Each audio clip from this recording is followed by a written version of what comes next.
Hey, I saw you on the Twitter. Thank you. All right, thank you very much. Good? All right, how you guys doing? Jeez. This is, as you probably know, this is not the show we expect. Is that a dog? Yeah. I thought I was going to be the biggest violation of code tonight. Guys brought a Yorkie. Okay, so listen, this obviously. Hey, that light went out there, Nake Jared, just so he. Hey, Nake Jared, everybody, he's here, he can help him. So hold on a second, before I move on. Oh, damn it, some of you have seen my binder, but don't ruin it for the people behind you. This is our first time doing a Change My Mind live broadcast. Anyone know the topic of tonight? It's a new topic. We've never done this before. Nake Jared, can we unravel this and show it to the crowd before we get it on the table? All right, let's get out and show it to the crowd. Of course, anyone is welcome. It is so... Jared, show these people. Socialism is evil.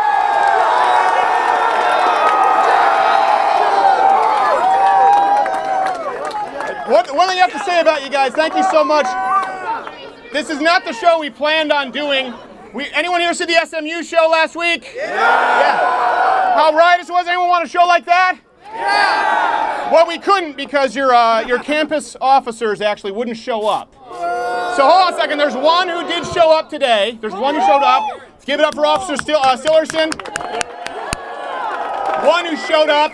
And there are some private security details out here who are off-duty officers. And just so you know, the same lieutenant who told them that no one would show up because there was no credible threat told these off-duty officers, you can't carry on campus.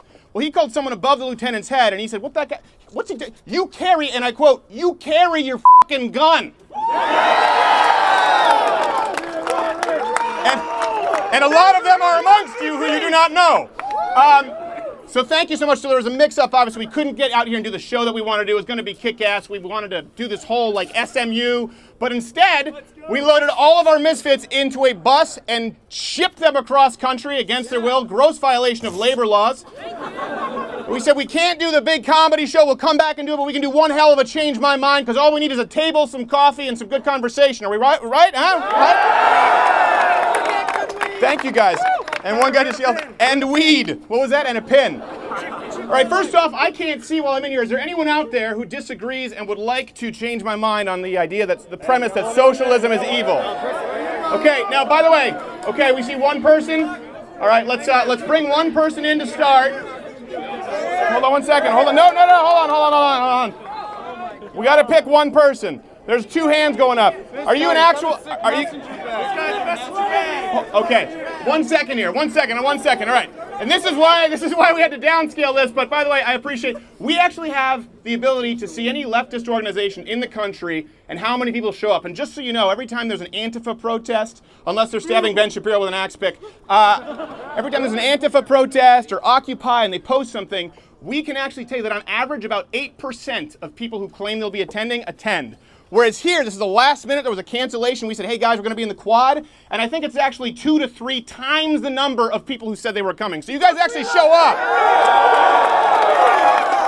And I know that's hard because many of you have jobs. So so that's what we're going to be talking about tonight. For those who don't know, this isn't a comedy show. I know some people are saying, well, why don't you come here and do a lecture? It'd be like having Alice Cooper play jazz piano at Carnegie Hall. I don't do lectures. It's not fun. But with this, the goal here is not to, by the way, just to argue. It's not ad hominem. It's the opposite of cable news. If someone disagrees with me, I want to sit down and we use a Socratic method to rationalize their position. Now, I know a lot of you won't be able to see me or hear me, so I wouldn't blame you if you walk out. Like I said, this was last minute planned. We appreciate every one of you who is here. But I would love to sit down with someone who disagrees with me. And everyone here, by the way, I know how high energy you are, but make sure you give respect to anyone who sits down and disagrees and give them the chance to make their argument. So hopefully we can be productive. Nake Jared, who do we want? Who do we want to grab? Who's grabbing who? Which? Messenger bag. All right, people keep saying messenger bag. So Mr. Messenger Bag, hold on 1 second, come on out. 1 second, come here, come toward me. We're gonna have someone pat you down real quick. Got one person who can pat him down? Nake Jared, there you go. I fulfilled my legal obligations. All right, listen, what's your name, sir? Ian, brass balls, come sit down, appreciate it. Give me a round of a hand. A round of a hand. I don't even know what that means. All right. What was that? Come to Nepal. Actually, by the way, because I know many of you here are still reeling from your rejections from Northwestern. Don't insult Urbana? Come on, that's asking a sparrow not to sing. Urbana-Champaign, as we call it, the gates of hell. You're like Detroit without the balls to follow through. All right, we're kidding, but DePaul actually has rescinded their decision, and we will be going to DePaul sometime next semester. And I'm kidding, Urbana's the best city in America. All right. So I believe, hopefully people can hear me, we're just going to sit down and go through this point by point to see where we find common ground. It's the first time we've ever broadcast it live. A lot of people say, well, we think maybe you edit it or hand-pick opponents. Hey, can someone actually grab some water here and give him a closed bottle so that, he doesn't accuse us of pulling really nice mug. It is a really nice mug. I actually ordered mine like 4 weeks ago. Wait, you ordered one? Yeah. Wait, that means you're a fan. You can't come up here. No. I still have thoughts. No, you still have thoughts? No, get out of here. We have to have someone who actually disagrees. You can't be a fan. Who here actually disagrees with me? I appreciate it, brother, but afterwards. It's not evil, though. It's not. It is evil. This guy seems to be really eager. Or this guy in the orange. All right. Okay, well, let's bring out the guy in the orange. Sorry. There's not even enough leftists here to debate. I know. Well, listen, we didn't plan on this. We have no idea. We usually just show up and do it, and people want us to get out. What's your name, sir? Alex. Alex, are you old enough? Do you go here? No, I go to Urbana High School. Oh, Alex, we can't do. Hold on a second. If I do this with a high school student, next thing that's going to happen is they're going to Laura Ingram me and say that I mocked someone who's not of age. Are you 18? No. Your parents have to give you permission. I can't actually film you. I appreciate it, Alex. I'm sorry. This guy, come on, let's bring this guy up here. I'm so sorry. This is the process. We don't want to break the law, because we only have one officer who showed up, because that's all you need for a crowd like this. All right, what is your name, sir? Yusuf, nice to meet you. Stephen. So I believe, let me explain my position. I believe that socialism is fundamentally evil. And I have this here. We usually don't reference this, but it's sources in case someone wants to look at them afterward, but I won't use it. It's not fair for me to use them. So I believe socialism is evil. Right. You disagree. I would love to hear you change my mind. Okay, well, what's your position on the minimum wage? Well, hold on a second. This is your changing my mind? I want to make sure. Yes, I want to get started. Okay, my position on the minimum wage. Yeah, you know what? I'm not a fan. So you think there shouldn't be any minimum wage at all? Yeah, Should not be a fan. zero. Not a fan. Okay, are you against illegal immigration and legal immigration from poor third world countries at the scale that we've been having it so far? Am I against illegal immigration? The answer is, what was that? Volume. Well, we're going to do everything we can. Like we said, this is last minute because we're not necessarily friendly here. I'm against, no, I mean, they don't consider us friendly. So like I said, we appreciate you supporting us. Of course I'm against illegal immigration. But again, socialism, I believe the idea of socialism, let's do this before we go on, okay? Right. Because this is something, and I think this is important, this is something that we often see from both the right and the left. See, we started with the premise where I made a statement, socialism is evil. Right. And you've moved on to different questions, different topics. So I'd like to first, before we move on, if it's okay, let's define socialism. Okay. How do you define socialism? So I know that we're agreeing on that premise. Socialism is a system in which the state redistributes wealth from what it would be under a pure capitalist system. Okay, I think we agree on that. Okay, and then I think it's important to but don't boo. This is just an actual discussion. I might be wrong here. And what do you think I mean by evil, or what would we both agree the definition of evil is? Harmful to society. Not necessarily to society. I believe morally reprehensible. It's immoral. Okay. So as we both agreed, socialism is basically a governmental control of the distribution or means of distribution or production. And when I say evil, I mean I believe that is immoral. So Okay. can we both agree with that? I don't agree that it's evil. No, but we agree that that's what I'm saying. That's my position. Yes. Okay, so what part of my position do you disagree with? Again, the goal here is to change my mind, not score points. Well, I'm trying to convince you that your own objectives, if you're a conservative, cannot be achieved under capitalism. Okay. And so I'll give you an example of that. Yeah. You have a lot of Republicans like Paul Ryan who are obstructing Donald Trump. Well, hold on. You cannot deny that he is a big capitalist, and he has lots of capitalist donors that would like nothing more than to increase their profits. I think you can agree with that. And people like that have been opposing immigration reform for decades because they believe that mass immigration will lower the wages of the working class and Yes. increase their profits. Now, I would say a lot of what you just said is correct. Okay. In that many conservatives, Republicans believe that mass immigration from countries like, say, Mexico, from quote-unquote third world countries, could lower the wages. Yeah, I do believe that a lot of Republicans believe that. Okay, so I would agree with you on that. So if you impose a minimum wage, you're not going to have this mass immigration coming in because the companies that are taking these illegal immigrants and taking these low-wage immigrants, if they had to pay them $15 an hour, we wouldn't have mass immigration like we're having right now. Yeah, I don't necessarily know that I agree with that premise. So let me kind of go, because first off, before I would like to take that, hold it. What example will we point to before we go on? Because I know a lot of times we disagree, of a successful socialist country. Well, there are different kinds of socialism. I think you're thinking of the Soviet Union and Venezuela when you say these are unsuccessful countries. But you also have Sweden, you have Norway, you have Finland, you have Denmark, you have Germany. Sure. These are countries that have robust economies and high levels of socialization. Right. What's their minimum wage? I don't have the numbers off the top of my head. What if I told you that they have no minimum wage? There are plenty of countries that have high minimum wage. Australia has a high minimum wage. I know, but we didn't talk about them. We talked about a successful socialist economies. Now, first off, I think it's interesting. This is important because we need to define the premise. First off, we're away from the premise, which is the moral argument. I believe socialism is immoral. The redistribution of something that you have not earned, I believe, is fundamentally immoral. I believe that's theft. Are you an anarchist? Hold on a second. Then we'll go in. So now we moved on from that to the pragmatic. And no, I'm not an anarchist. And then you brought up successful examples in Denmark, Norway, Sweden, I believe. Yeah. First off, these aren't socialist countries. Now, the reason we would point to countries like, say, Venezuela or Cuba, for the same reason Bernie Sanders did for decades, is because they're true examples of socialism. The Danish Prime Minister said, Bernie, stop referring to us as a socialist economy. We're a free market economy. They don't have a minimum wage as we know it. They only allow collective bargaining between unions, higher skilled unions, and their employers. So these are countries, by the way, if we want to get into their immigration laws, the only way to make it work, if you refer to those countries, I mean, I guess I would have to ask, it sounds almost as though you're making an argument. Are you a nationalist? I would say I'm an economic nationalist. You are an economic nationalist? Yeah. Okay, so there you go. So you part ways with a lot of probably your more left-leaning brethren. I never said I was a liberal. Okay, so you're a conservative socialist. They're hard to come by. So no minimum wage there. But again, this doesn't change the idea. Let's get to the fundamental premise. Yeah. Before we move on to the pragmatic, and I'd be happy to. But I believe that socialism, the ism that we both agreed upon, Yeah. the collective means, seizing of distribution, production, is immoral. I mean, the argument is absurd because if you say that it's immoral, then you also have to say that government funding of police is immoral, government funding of the military is immoral. Anything the government does is immoral, and that's ridiculous because you have to have some state that's going to socialize certain things. And so the question is not, do we have socialization? It's how much. Sure. I would disagree with that. Now, would you know where I disagree with that? Guess what I'm going to say. I assume you're going to try to argue that government funding of the military and police is not socialism. Why would I say that?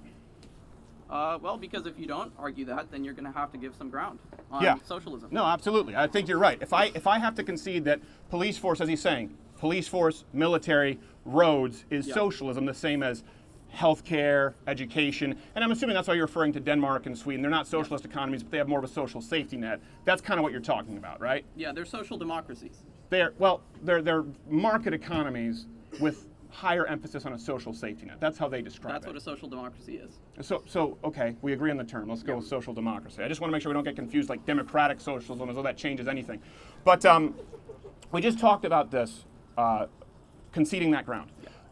I don't believe that the military and the police force would be the same as socialized healthcare school. Why not? Sorry, because we only have one microphone. We had to do a late setup. I appreciate you working with me. Well, I mean, Why not? Why not was your question? our definition was that. So why not? Yeah. Okay, so I want to make sure you don't. Why not? Because there's a difference between a public good and a commodity. Can you explain to me the difference between public goods and a commodity? Well, in economics, a public good is a good that is, I believe, non-excludable and non-rivalrous. So. Exactly. Yeah. So that would include things like the police, the military. You'd be hard-pressed to even find hardcore libertarians to say that we don't need those. So there's a big difference. There's a fundamental difference between that and something like healthcare or school. It's still Or social. it goes to free internet, as Sven Computer talked about in Germany now. High-speed internet is a right. The second you declare any commodity to be a right, or to be a fundamental role of government, that means the government can now remove that right depending on who's in power, and that's the problem. That's why I think it's fundamentally immoral for someone to take something they haven't earned, regardless of who's in power. I think it's immoral for Donald Trump's administration to take it from you, just as you probably think it's immoral for Barack Obama's administration to take it from me. So the difference there would be, first, public goods versus commodity. And I think that's an important distinction for everyone here to make, because it's a common argument we hear from the left. If you support any role of government at all, that means that this is socialism. But it's not, according to the definition that we agreed upon. Something else, I think it also matters the constitutional parameters of government, right? What the Constitution defines what a government is and what fundamental human rights are. Well, I want to get back to your earlier point where you said that because the military is a public good, that therefore it's not socialism.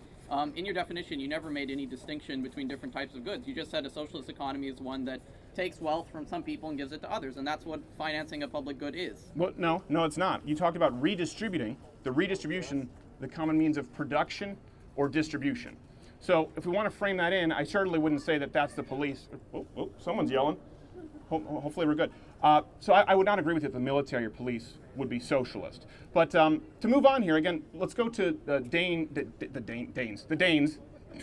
Denmark, Norway, Sweden. You pointed to them as successful examples of socialism, because that would be different from your definition of socialism. So now I moved on from the idea that taking something you haven't earned to give to someone else is morally reprehensible, regardless of the reason, because socialism can only be enacted through the threat of violence. That's really what taxes are. At the end of the day, we all agree on that. Violence is part of life. Okay, well, I don't believe there should be a part of life for someone with guns to come in if I don't pay for Timmy's health care. I just disagree with that. If you don't pay taxes, you're going to have other forms of violence that arise spontaneously. This sort of autistic libertarian idea of, oh, you can have a non-aggression. Stop it. He's been watching Matt Damon videos. Continue. This idea of a non-aggression principle is just fantasy. Okay, you have to have. Describe to me. You just said autistic, and this was very civil until you brought that up. Define autistic here. Well, it tends to be characterized by an overemphasis on logic and philosophy as opposed to reality. You know, it's very easy to argue from syllogisms and axioms and all that. So hold on a second, I want to make sure, before you move, because what you do is you speak in these paragraphs. We need to determine what these definitions are. I think we both agree that's fair. Fine. Okay, so you just said that autism, if I'm not mistaken, and I would love for you to bring this up, is rooted more in philosophy and theology than facts? Than logic or reason? Logic, syllogisms, that sort of thing. That's what you believe is the definition of autism? Well, because it leads you down these intellectual... No, do you believe that's the definition of autism? No, you I'm don't. using it in an informal way. Okay, so you're using it in an insulting way. You could say that. Okay. A little bit of banter. A little bit of, yeah. Well, we don't call that friendly banter generally. We call that being a dick. So I want to go back to hopefully keeping it civil. You know, I wouldn't call you retarded. You know, I wouldn't say that you had a fight with the Clippers and the Clippers won. I wouldn't do this. Let's keep this very civil. So let's go back to Sweden, Denmark, Norway as examples. You pointed to them as successful examples of socialism. It was interesting to me that you said, I know you'd want to point to the USSR or Venezuela or these places, but really we should look to these Scandinavian countries. Sure. Why? Because they provide a good quality of life for their citizens. You don't have this gigantic gap between the working class and the upper class.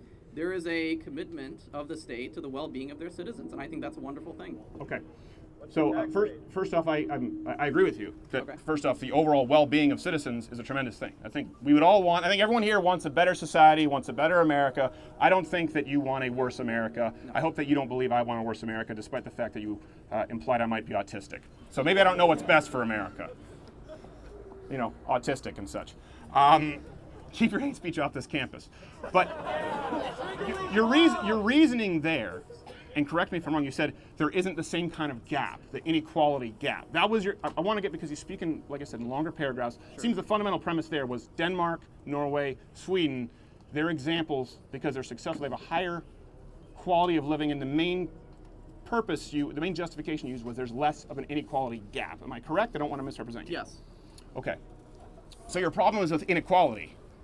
It's one of several problems. I think another problem when But that was your first issue. Let's go point by point. Okay. Fair enough. Inequality. What's immoral about inequality? Because there's this idea that you're going to have this society, and everybody has social obligations. But if you have a situation where people are being crushed, where people's wages are going down, you lose the social cohesiveness of that society. You lose the commitment that everybody has to advancing that society. Hold on a second. I want to, because now you're getting into potential results. The hypothetical almost autistic, It's one could say. real. It's real. But I ask again, what is immoral about inequality? What's immoral is that it ruins the society. That's what's immoral about it. How does inequality ruin society? Because it sounds to me, if I'm not mistaken, what you just went down and described was a problem with poverty. Yeah. So your problem is with poverty then? But poverty is a consequence of inequality. That's not necessarily true. But, and as a matter of fact, I would argue that there are two very different things. Because I would say, and I think we'd probably have to agree, that the free enterprise, westernized capitalist system has pulled more people out of poverty than any system in existence. And if you look at countries, you said don't point to countries like Venezuela or true socialist economies, there's tremendous equality, but everyone is equally poor. So the problem you have is with poverty, it sounds like, and I think we would both have a problem with that we want to solve ways to eliminate as much poverty as possible. It's not just poverty. Inequality matters too, because if you have inequality of wealth, you're going to have an upper class that controls the political system and secures its own interests instead of the interests of the people. Okay. So yes, inequality matters as well. Okay, so describe to me, and I'd like to go back to that, examples of this, the upper ruling class determining the political system. Do you want examples of that? I would like some Okay, examples sure, of that. Sure. Because I believe, so for example, let's say, you mentioned that inequality hurts people. I would argue no, and I think that's because, again, this is more of a leftist view. I know you said you're not really liberal, but I can tell you by your worldview in economics that you do lean more left because you're seeing it as a zero-sum game. Wealthy people can't get wealthy off of the backs of poor people if they make them more poor. That's kind of, if we're going to talk about motives and attributing motives, which you've done a couple of times here, if I believe if I want everyone to be wealthy, Okay. I would necessarily, if I need a system of government that would want people to be wealthy, would require people to be wealthy. For someone who would want to control a system of government like in socialist economies, who would want to consistently talk or gain the votes of the poor, they could only be elected if people are poor. Bernie Sanders is not going to be elected by a rich country. We're not trying to make everybody rich. That's not possible. We're trying to create a fair distribution of wealth. But I want to get back to your earlier question about how are the wealthy controlling the political Well, yeah, so system. an example of that, I don't believe that inequality necessarily hurts someone. I don't believe it's a zero-sum game. You know, for example, Tim Cook, and I don't like Tim Cook, by the way. I know Apple people, Android, they're going to start yelling. Tim Cook creating a better iPhone, even though the iPhone 10 kind of sucks. Yeah. Thank you. That's where we get the passion. That doesn't hurt me. Him making billions of dollars from that doesn't hurt me. Poverty, bread lines, $160 for a dozen eggs. That hurts me. I have a problem with poverty. I don't care if someone else has more than me, so long as I have a system where I'm able to do okay. Do you understand that it's the upper class and the capitalists that want mass immigration and want illegal immigration because it's in their economic self-interest? If you're a Republican and you're with the capitalists, you're going against your own interests. The capitalists are not conservative. They're not. Well, hold on a second. We're talking about capitalist, conservative, Republican here. So you're saying that capitalism, we're talking about the ism now, socialism versus capitalism. I don't care what Paul Ryan does in his own time. I don't care what his front page news press is doing P90X and what he thinks about immigration. I couldn't care less. So what do you I don't care believe about? I don't believe. It seems that you would agree in securing the borders. It seems that you would agree in stricter immigration laws. I would. And it's not, you're not going to get it if you shill for the capitalists. Well, they're against you. Define shill. Well, if you're I know you like to sound really intelligent by speaking in paragraphs. One thing, you've misused words several times. And if someone were to call you on it and be as rude as you are, you might look what you might refer to as stupid. Okay. So saying autistic or shill, define, because it's a very specific definition. You came in and just said shill. And I'm really quickly get ready to give the microphone to someone else. If you don't stop doing this, because this isn't the goal of this. What's a shill? Well, I think you're getting upset because you're losing the debate. But That's fair, that's fair. What's a shill? No. The person losing the debate is the one who refers the other person as autistic and a shill. That's generally a good sign. So what's a shill? I don't have the exact definition, but just essentially someone who's, I guess, pushing or advancing somebody else's interests, I suppose. For profit. Fair enough. But a lot of these conservatives who... Well, you're not talking to these conservatives, you're talking to me. This isn't a performance, Paul, here. That's why we're doing this out here. This is a conversation. You're talking to me. I just said that I'm against illegal immigration. It's okay. You can look me in the eyes. I'm not mad at you. I just think it's rude. It's okay. Don't worry. I mean, we're okay. I'm used to people being rude to me. I'm sure you're probably aware of this to one degree or another. Let's move back to, again, Norway, Sweden. We didn't really kind of go to that. You've talked about them as successful examples. Now, we refer to them, and I would agree. I would agree that if we're going to take a model and say they've created a social safety net that functions better than many other countries, for example, socialized healthcare and education. Yeah, what's wrong with that? Good. Well, so you would support school vouchers. I think, in general, vouchers, I think, have a problem because they do lead to the incentivization of private schools. But Okay. any way that the government I just say it because that's what Sweden does. Yes. So you would support more of a flat tax and increasing taxes on the middle class and the lower class. I want a progressive tax. Okay, well, that's not what happens in Denmark. They should change it. Okay, so you would want a lower corporate tax rate. Not necessarily. Okay, so here's the one thing. We point to, and I appreciate you taking, what was your name again? Yusuf. Yusuf. I appreciate Yusuf taking the time. Everyone give a hand to Yusuf. Appreciate it very much. We'll grab someone else here. Thank you, Yusuf. This is always interesting to me because we talk about this a lot, and I know, and if we look here, just so, I think we've talked about this, we're going to be actually selling for like $5 or $6. I'm not looking for near, we're going to be selling the Change My Mind pamphlet so that you guys can actually be prepared for some of these arguments. Right here on page 3, I actually have, if anyone here, you know what, kind of like a magician. Oh, you have a MAGA hat. Can you come here really quickly? What are the words written down right there? Denmark, Denmark Sweden, and Norway. Norway. So, if you guys know where people are going to try and direct the conversation, you don't get distracted by words like, you know, autistic or shill, which is what they throw out, you can be prepared very often for how people disagree. Now, here's the thing. To provide a brief education on Denmark, Sweden, and Norway, I didn't think that was going to go anywhere super productive.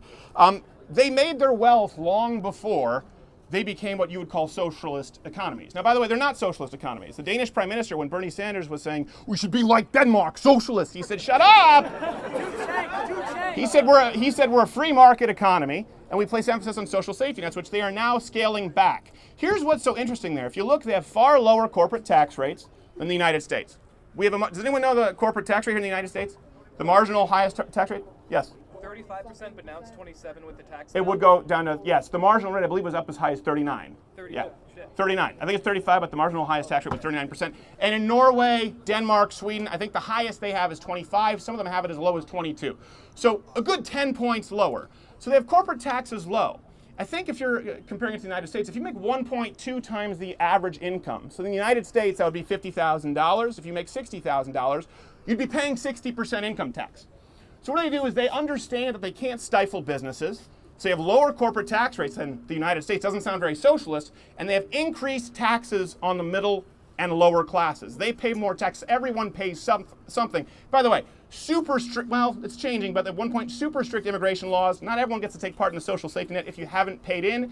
And again, these are people who have the population about the size of Ohio or Michigan. So to compare an entirely homogenous population to a country of 300-something million people. By the way, I'm against illegal immigration, but the big difference between us and Denmark and Norway and Sweden is we're not a people, we are a country of ideals. And if you're willing to come in and make a go of it, we're going to provide you with equal opportunity, not ensure equal outcome.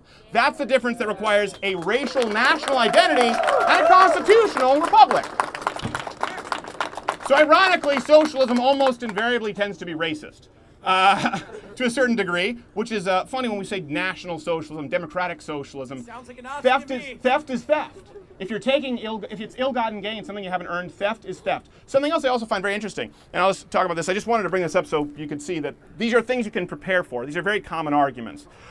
Very interesting. If we take that kind of cultural social fabric of Denmark, Norway, Sweden, so take them. They do have a higher standard of living on average than the average American. But if you take the Danes who are in America, if you take Swedish Americans, if you take Norwegian Americans, they actually have on average a 55% higher standard of living index than the Swedes in Sweden. So it's because they've brought a culture with them. Again, if you look at the very storied culture of hard work ethics, of personal accountability, of shame, they do better there, and they do far better in the United States than even in their homeland. So you get people who have that work ethic, who have that kind of cultural fabric, who have that history, and you give them a free enterprise system, my God, watch them bloom. But I appreciate, I forgot his name, Yusuf. Thank you very much. Does anyone else want to disagree? Yeah, Yusuf. Yes, all right. I see balls of steel. Thank you, Yusuf. And by the way, I do mean Yusuf does have balls of steel to sit down and do this. I have tremendous amount of respect for anyone who enters the arena. Yeah. I hear some people yell. I don't want to yell anyone down. Like I said, this is not the show that we wanted to do. We'll bring that back through.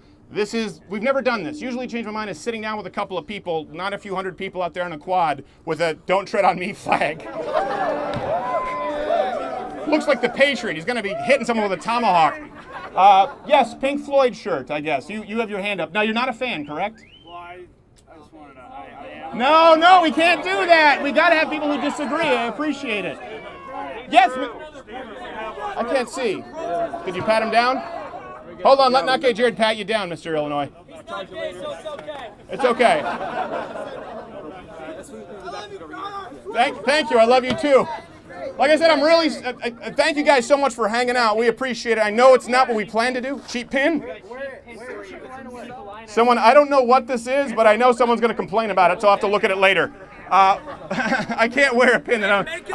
Someone hands me a pin, like, wear it. It's like I can put it on and anthrax. I have no idea. What's your name, sir? I'm Drew. Drew? Nice to meet you, Drew. Appreciate it. So, again, like I said, I believe that socialism, the ism, socialism, is fundamentally evil, immoral. And if you disagree with me and you think you can change my mind, I'm open Just to elaborate just a little bit on like evil, like what you mean by evil. I mean immoral. Immoral. Okay. Well, I wrote a paper on this a couple years ago, and I mean I'm not an expert by any means, but Why'd you bring up the paper? what? Oh, okay. All right. I'm kind of an expert. Okay. But I think that based on like research from like past countries, that capitalism is great when a country is trying to get back on its feet. But I think once you kind of, I don't want to say peak as a country, but economically, once you kind of reach that stability and like you feel like your economy is thriving, I think then there should be a shift towards socialism, but not, I don't think a full-blown like socialist reform by any means. But I think like I would. So how would you define socialism? Because I wouldn't go full blown. So I want to make sure we know what we're agreeing on. I mean, it in a sense is a redistribution of wealth, but not to the extent of communism. I think, so here, well, sorry, my right, your left. Here's anarchy. Here's communism. Here's free enterprise. Here'd be socialism, and here'd be kind of the middle. Yeah. Okay. We agree. like, I just want to make sure. Exactly. Yeah. Okay. Because like a utopian capitalist economy is anarchy. Okay. Utopian socialist country is communist. So I'm not as far as the communist. Although side. I think both of us could probably. I have no idea what. I know now they're teaching in school anarcho-communism. Have you heard of this? It seems redundant, doesn't it? Yeah. I know. People told me I was the idiot because I was like, that doesn't make sense. Yeah, that's totally stupid. Look, we found common ground. Yeah. It's very rare nowadays. Yeah, I did a video. There, look, common ground. And by the way, you seem very friendly. I appreciate you being respectful. So again, this is one thing that I find pretty common with the Change My Mind. And I think this is important because we have changed quite a few minds with the segment. A lot of people have come back and said, hey, you know what, I didn't think about this before, or I hadn't looked at it from that angle before. The premise and addressing the premise is important. If someone fundamentally, and that's why it's framed this way, believes that something is evil or immoral, if you don't get them off of that, you have almost, if I can't convince the mother, I have no hope of convincing the child. Miracle on 34th Street, anyone know? No? All right. So, because they're doomed to a life of fear, dominated by doubt. Anyways, movie quotes. I could go on all night. Sorry, this is very rude of me. The point is, if you don't change my mind on the idea that it's immoral, because you said, I think once a country establishes itself, then they can kind of shift towards socialism, but not full-blown socialism. So, let me, I guess, frame it this way. I believe it's immoral to take something that you haven't earned. Theft is the felonious taking of something that is not rightfully yours. Okay, we would agree on that. I agree, yeah. Okay, so taking something that isn't yours is immoral. I believe socialism is immoral because it's theft. Now, how does that change if an economy is more stable or less stable if it's theft? Exactly. That I get where you're coming from with that.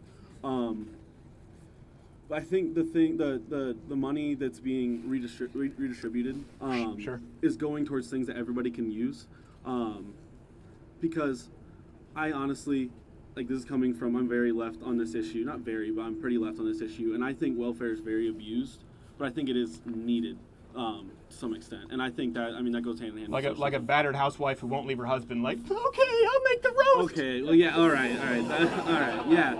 It's abused, but it's needed. That sounds pretty, you would understand, that sounds pretty dark. People take advantage of it. I would agree with you. But I think some people do need it. I've met, like, people that do need it. But I think there's, I'm getting off track here, but no, that's okay. Can I address this? Because you said some people do need it, and I don't disagree with you that there are people in this country who could use a leg up. Exactly. So people, I would actually even go, let's remove the people who abuse welfare because we agree. Look, common ground. I wish it was that easy. Yeah, I know, but I'm saying let's remove that from the argument because we already agree, right? Exactly. Let's talk about the people who would actually, let's say, legitimately need welfare. Yeah, okay, so people we would both agree on. Yeah. I'm glad this is actually a productive discussion. Where you don't call me a retard. Again, let's take this as an example. You see, because they really need it. So let's say I let's use an example of something I think people could all agree on. The kids with cleft palates Yeah. could probably use the $20 in my pocket far more than I can, right? Exactly. Yeah. And there are charities that provide fixes to this. Yes. Exactly. So if you were to punch me in the face repeatedly, go bam, bam, bagel on me and headbutt me, and take my $20 and give it to a charity that helps kids with cleft palates, would that be moral? Would it change the fact that you bam, bam, bigelowed me and took my No, money? that wouldn't. But I mean, the process is much different than punching somebody in the face in socialism. But Not all that different. Well, yeah, I understand where you're coming from totally. That definitely makes sense. I think. So if we agree that something is immoral, and it seems that we both agree theft is Exactly. immoral, Yeah, I agree. it doesn't change regardless of the need. Yeah. So it comes down to really, you'd have to present the argument, to change my mind Yeah. here, how socialism, how the redistribution, I see it as theft, is in fact moral. Because it seems like we're both agreeing that it's not really moral. Yeah. I definitely get where you're coming from. I'm glad you're, kind of changing my mind in a sense. Hey!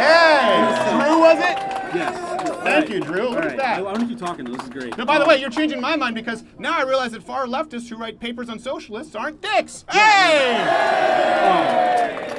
But can we agree? All right, so I would say the U.S. economy, to make a rough estimate, is around 80% capitalist and maybe 20% socialist. Just if you had to give like percentages. You know what? Here's one thing. I don't know percentages, but I would agree with you that certainly the United States, as it exists today, is not a true free market Yeah. economy. Exactly. We do have certain We have a welfare little- states. Exactly. Yes. So my goal isn't to go even the majority socialism. It's just I think that a more shift, maybe like get like a 30-70, 60-40.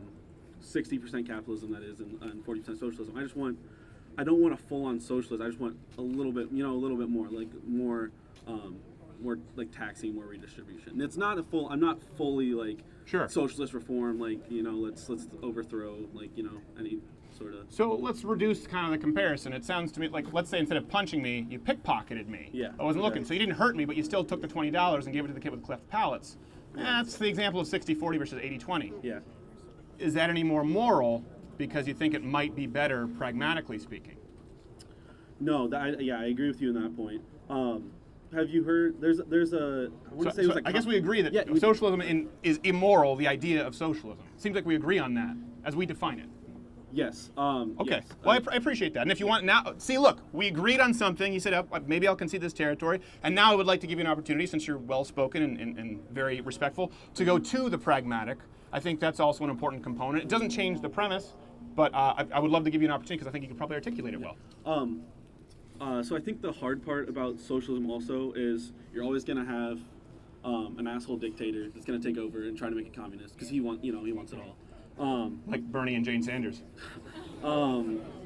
But Oh, that gets an ooh, shut up. but there have been cases where they have worked, but it's on a very small scale. So like we're talking small communities. Everybody knows each other.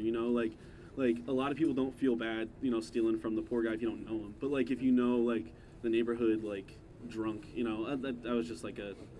I don't understand. That was bad. That was bad. That's okay. I don't understand. But it has worked on very small communities. So Okay, could you give me some examples of where socialism, I guess, There has were- I mean, there's a- outperformed what free enterprise has created with America today? Because that's the standard I'm using, right? I yeah. come from a socialist province, Quebec. Okay. I wouldn't say an example of it working very well. Yeah, The French are assholes. No, there's definitely like very bad examples. I think Venezuela was mentioned earlier.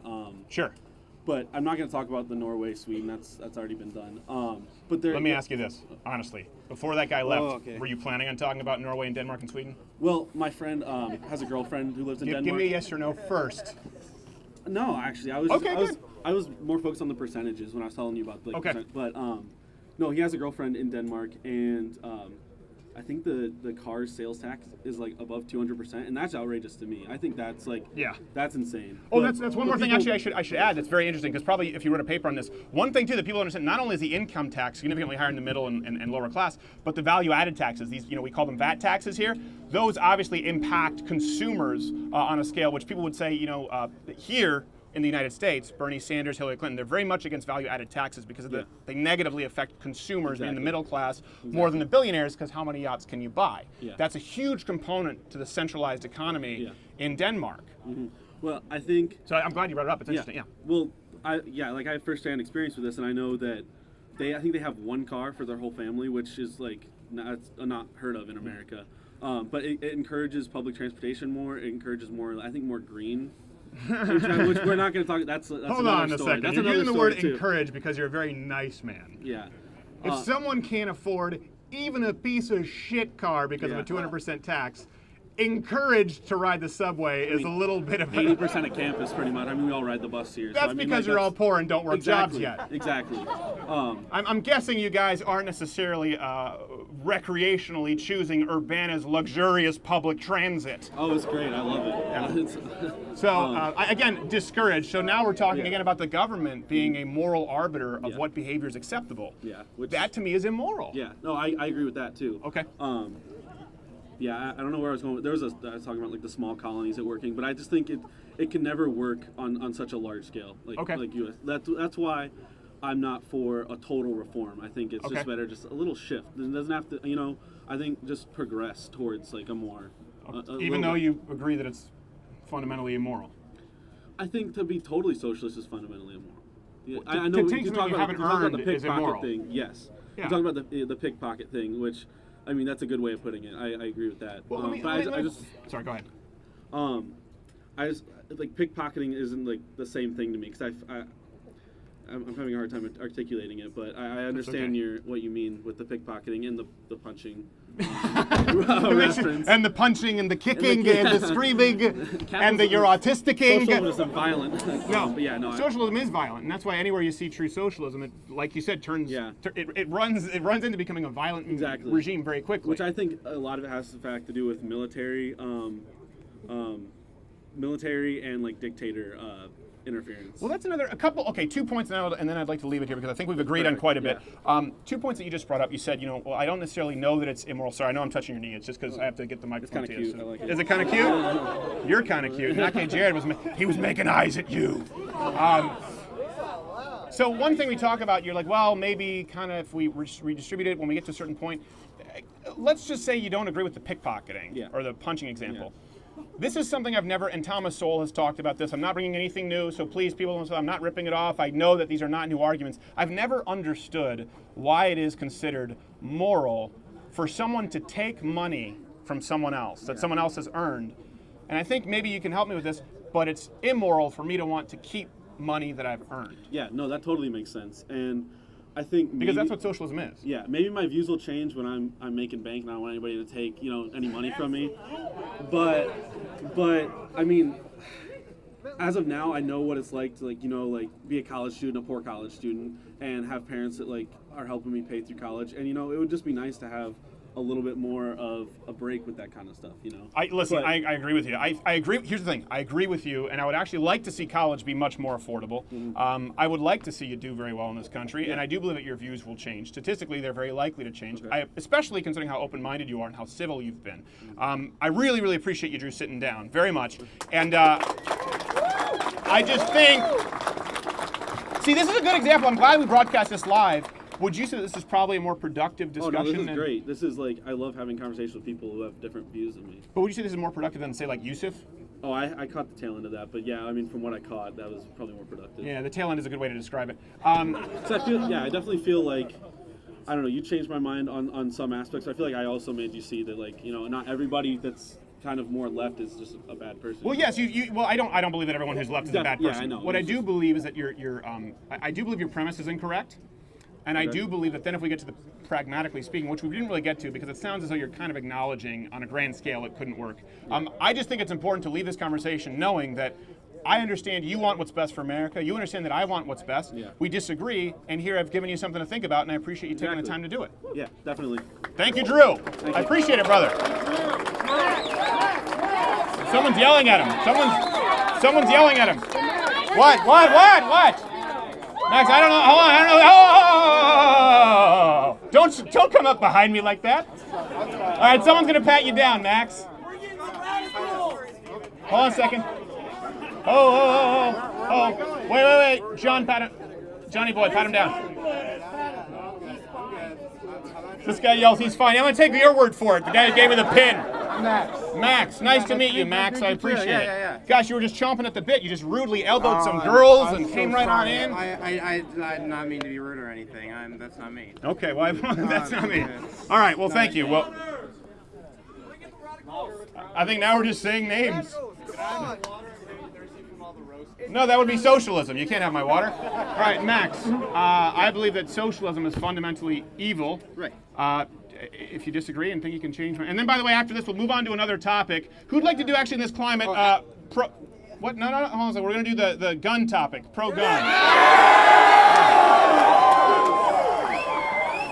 It seems like a crowd of people who like guns. I know, Max, but you can't take every... All right, hold on, calm down. Max sat down. So I believe that socialism is fundamentally evil. We don't have a ton of time on this, and we'll move on to guns with someone else. Change my mind. So I have some reservations about it. I would not consider myself a full-on socialist. That being said, Nobody who sits down, by the way, does here. That's what's so interesting. Is like everyone's kind of like hedging their bets. Like it's kind of like that friend in high school who no one like. You want to be friends with. You want someone to be his friend. You wish that he had friends, just not you. So you're like, oh, he's not really my friend, full on, but kind of. That's socialism. It seems to everyone on this campus. But I think dismissing all aspects of it as evil is guiding us away from some important policies that can be enacted. Okay. Well, first up, I haven't disregarded all aspects of it. I'm talking about the premise, the fundamental premise, the ism of socialism, right? Isms are important. Right. So I guess let's let you define. Sorry, I know it's not ideal. We just showed up and we appreciate everyone who's here. If you can't hear me, I apologize. The stream will be up online tomorrow. I really do apologize. Again, thanks to the security who did come here to make sure we could do this tonight. And we will try and come back. I disagree with the fundamental premise. For people who think, he said all aspects of socialism, the ism is what matters. Right. So socialism, let's define that. We've done it with everyone else. How do you define socialism, Right. premise? So, I wouldn't say there's a concrete definition. Talk to various people, you get various definitions. Let's go with the dictionary. So I guess you could argue that it is the communalization of the means of production, the socialization of the means of production. Hold on a second. This is very important because and this is one thing I know when I went to college and I see them doing it more and more. It's okay to say you would presume this, or maybe one might presuppose and talk about your arguments and opinions. But there are certain things that aren't arguments or opinions. There are certain things that are facts. I think we have to agree on that. Right. So I can't go with you down that trail if you say, I suppose you could argue that the definition you just gave, if you could repeat it and say we agree that's socialism, then we can have a conversation because I'm not arguing what with do you this. believe socialism is? Well, you said you're not quite socialist, so I want to know how you define it, and you just defined it in a way that I think we would agree on. Well, can you redefine it? Okay, sure. I believe that socialist-leaning policies are ones that attempt to socialize means of wealth. So means of production or distribution. Wealth, means production, distribution. Those are your words. I just want to make sure. I actually socialism is the means of socializing or the collective ownership taking or control of means of production or distribution. Correct? So okay, hold on. We're gonna have some time. Don't worry. I just want to make sure we agree on that. Yes. Okay. For sure. And I believe that is immoral. Definitely. Now remember, you were sitting down to change my mind. Right. So that's the premise. That's not all the tenets. Okay, that's the ism. We agree on the ism. I believe it's immoral. Definitely. Okay, go ahead. So what I wanted to say is that I think that blanketing these statements that socialism is evil is driving our society away from a couple of beneficial policies. One of them, I believe, is guaranteed basic income, which is an economic system that's been proposed by capitalists, by socialists. Basically, what it would do is it would change the welfare state as we know it, where everybody would be guaranteed a certain amount of income. This would be around the poverty level. So be guaranteeing everybody, like shelter, food, clothing. However, it would create an incentive for free market enterprise. At the same time, it create an incentive to work, an incentive for people to get out and profit. I don't think he was yelling at you. I think he's just drunk on a Thursday. Okay, can I address that? Yeah, certainly. Go ahead. He said I'm a communist? Yeah. All right. Okay. I guess I think he must have been talking to you. Sorry. Here's one thing that you just said. I think it would be to sort of eliminate this through the idea that it's evil would be to not acknowledge the virtues. I guess you said the beneficial economic effects, economic benefits of socialism. Yeah. Okay.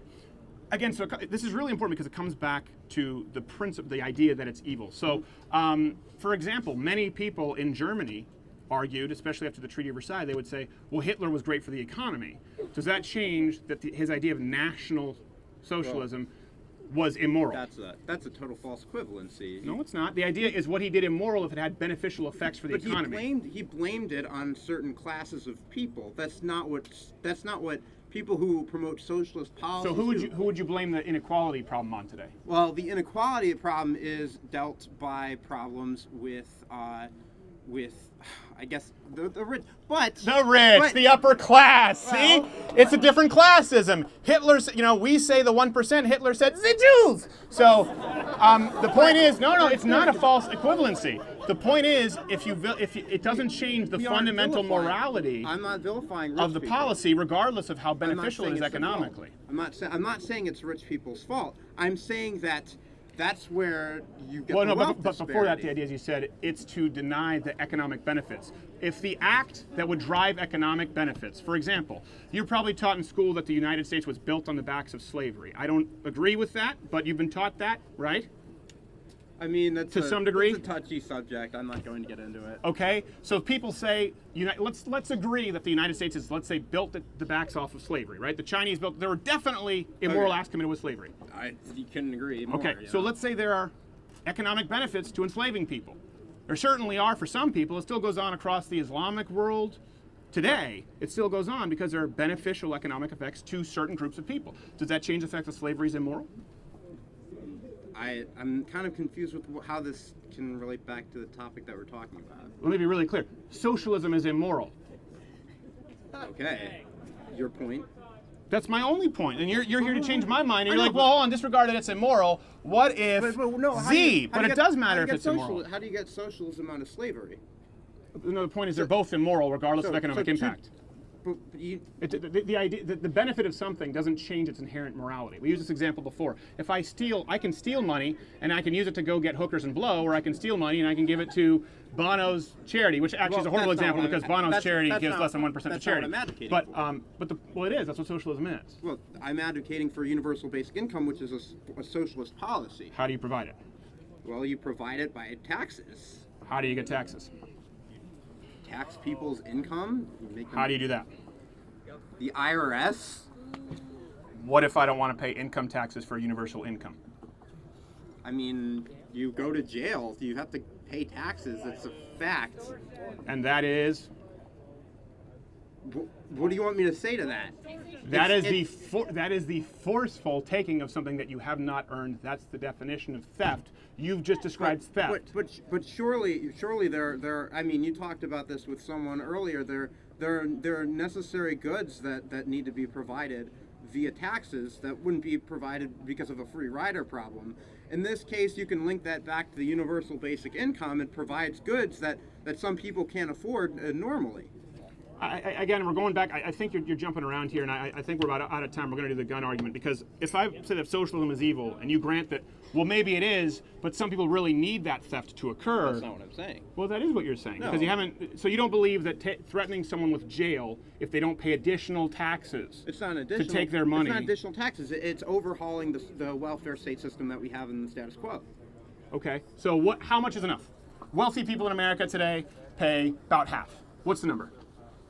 What's the moral number? The moral number of a percentage that they should pay? Well, I think it's important to audit where our money is going first and then evaluate how much it would cost for a universal basic income. After that, you talk to the economists and you decide what would be an appropriate income tax level to provide for a universal basic income. Yeah. So, I mean, I'm not an Do you have economist. those? You don't have those numbers? I'm not an economist, so I don't. Yeah, no, I haven't heard of any legitimate economist who's argued that it would work. But what was your name again? I'm Max. Max, I appreciate it, Max, because again, if we both agree on the premise, you haven't changed my mind as to the fundamentalism of socialism. Thank you, Max. I appreciate it. We can give the floor to someone else. Thank you. You know what, Naki, Jared, let's change this to the firearm argument. The pro-gun changed my mind. We have that, right? Bring in the radicals. We have that banner? Yeah. I don't know who the radicals are. Are there radicals here?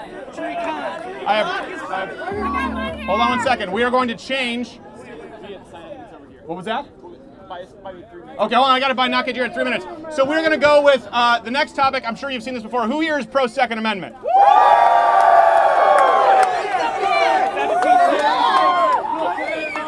Okay, so pro-Second Amendment. This is one, obviously, it's a hot topic right now.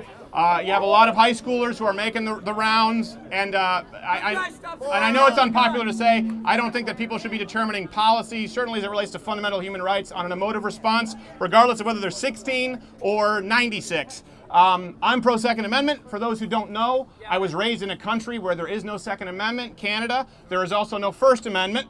So when I came here, I shot my first gun. First off, I thought it was really cool. I love this.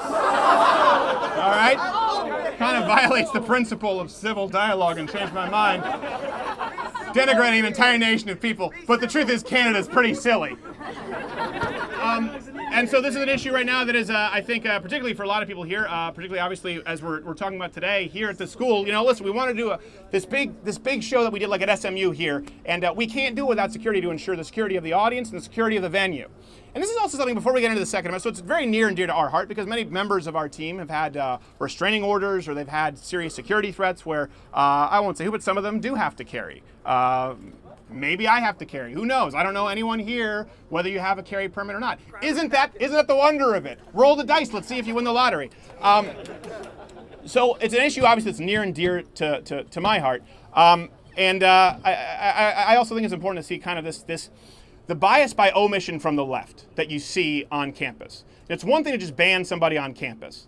And it's another thing to make it impossible to bring in certain speakers. It's another thing to make it impossible for people to come in and do what they've planned to do. This right here is not ideal, right? It's not, we wanted to bring in, like at SMU, we had a fog machine and light shows. And my half-Asian lawyer, Bill Richmond, who knows Bill Richmond? Good people. Tranny Bain showed up. It's a lot of fun. It's a stage performance. We want it to be the funnest party on campus. Sven Computer was there, beep beep. Sven is an intern. Sven is working home base the stream right now. As a matter of fact, hi Sven. I think he's doing the live tweeting. But this is something that's important. The constant change, and it relates back to the Second Amendment. With the campus, the reason that we did this is because we ran into a lot of roadblocks. We knew it couldn't be safe. We knew we weren't able to do the show we wanted to do last minute. I think we're going to be doing it at A&M, if I'm not mistaken, later in April, and we'll be broadcasting that. We already taped some sketches and some segments and have some guests booked. But we said, you know what? Rain or shine, we're going to show up anyway. This is what we can do. It's like that scene in Fred's Claus where they make the hula hoops and the baseball bats. All that matters is that a kid has a present to open up on Christmas. That's what this is. We didn't want the fans to be screwed. We know it's not ideal, but we appreciate you showing up. And hey, look, we didn't get any rain. So I'm pretty sure that's a sign God hates socialism. And then as to the rules that change, like we talk about, I'm sure plenty of people have dealt with this with Facebook and Twitter and YouTube. They make up these new violations and they change the rules and you don't know how to play by them because there really are no rules. That's what happens when we often try to come to campus. That's what often happens when we try to get everything booked in advance. The rules change. There were some miscommunications here. So we appreciate the private security detail who came out. We appreciate the one officer who was willing to show up today. And that's the same thing, yeah. I'm sure Illinois unions have nothing to do with that. If you show up to the Lotto with Crowder event, you'll meet the brass knuckles. I don't know why Urbana sounds like a guy from New Jersey. I have no idea. That's what happens with the Second Amendment, right? We see that a lot. What do they say? These are the ever-changing rules. And so I think the premise is important, what the Second Amendment is, what it ensures. Otherwise, you get into the territory of, oh, no one wants to take your guns away. No one wants to, and now do we see? We saw Justice Stevens say, let's repeal the Second Amendment. I know, and everyone tried to blame, like, yeah, that's a conservative thing because he has an R next to his name. How many people here don't care if someone has an R next to their name? It comes down to what your principles are. Not being imprisoned? What? Oh, shall not be infringed. Yeah, I appreciate it. Thanks for yelling out. I can't really hear you guys that well, so if I ignore some of your yells, I did hear Canada sucks. That one was loud and clear. I think they heard you in Nova Scotia. So I think it's important. This is why we go back to the fundamental issue. As we talked about earlier, I appreciate you. It's like nothing up my sleeves. You can see these notes here on, you know what, here, 1 second. You guys want to do an exercise before? I can't show this to all of you. But what's your name? What's your name? Debbie. Demi. Debbie. Debbie. Would you mind sitting down, Debbie, real quick? I know you're a fan real quick. So we're going to go to Second Amendment. Oh, shoot. Sorry, I just spilled water. Shoot, I got water all over myself. So this is what we have written down, as you can see here, kind of in red, while some of these are in black, are the claims that they might make. And can you do me a favor? These are arguments that are very commonly made by the left. So it doesn't take a genius. You just have to know the branch and then kind of the sticks that go off from the branch. Now, guess what? You don't get off the branch if they can't convince you that theft, that socialism is somehow moral. Sorry, are you cold? I know. I wish I had hand warmers. I'm freezing. That being said, we have these arguments. Oh, you do it? Yeah, hold on. So let's be careful. Let's just no, that's okay. Thank you. I appreciate it. You're in a T-shirt. You want to show that you do Gracie Jiu-Jitsu. I appreciate it. But what are you? Blue belt, purple belt? Blue belt. Okay, good for you. Can you do me a favor, just so you guys can kind of see this? I don't think we've heard anything today, Debbie, that we weren't already prepared for. And this is something that's a fundamental difference between the right and the left. It is very easy to prepare. Why? Why is it easy to prepare? Because they have the same arguments. Well, because what did I do? I looked at what your professors here on campus say. And by the way, it's the exact same when you go back to Marx, to Bernie Sanders, you go all the way to the media when they talk about democratic socialism, there's nothing new. Now, it doesn't mean that you shouldn't prepare yourself for every possibility, but all I have to do is look at what your professors say, and we heard that parroted today. So can you do me a favor here? Let's just read kind of this, like these claims so people can kind of see. We won't go through the rebuttals, but we'll just see the claims that we anticipated today. Sure. The top 0.1% have as much wealth as the bottom 90%, or any variant of that stat. This income inequality is outrageous and immoral. Now, of course, I wrote it as a more angry liberal. But we saw us run into that, the idea of inequality, that's more immoral than socialism. Well, guess what? We were prepared for that, and actually we even agreed with Drew that that's not fundamentally immoral. This one here, you saw socialist countries like Denmark, Sweden. I don't think we actually had the corporation argument here. Let's see what else we got. Okay, let's read this one. So what if it costs a lot? Universal health care is way better in other countries. You're reading it like Andy Kaufman reading The Great Gatsby. You're very enthusiastic. He's like, it is better in other countries. I appreciate it. We didn't hear someone bring that up, but we did hear people bring up the virtues of socialized healthcare. One thing there that's really easy, by the way, really, really easy. When people say universal healthcare in other countries, because now we've gotten off the moral argument, keep bringing them back to, well, hold on a second. If Hitler provided universal health care, I'm not comparing Bernie Sanders to Hitler, but I'm saying if you use nationalist socialism to provide health care for a certain nation of people, does that change the fundamental immoral act of that ill-gotten gain? It doesn't. But even then, when we get to the pragmatic results, and we write this here actually, we have these stats, but you don't need all these stats. For example, 45% more likely to die in British hospitals. Emergency rooms, you can see here, 9 hours. In Canada, in the United States, it's 2 hours. I dealt with that one as a kid.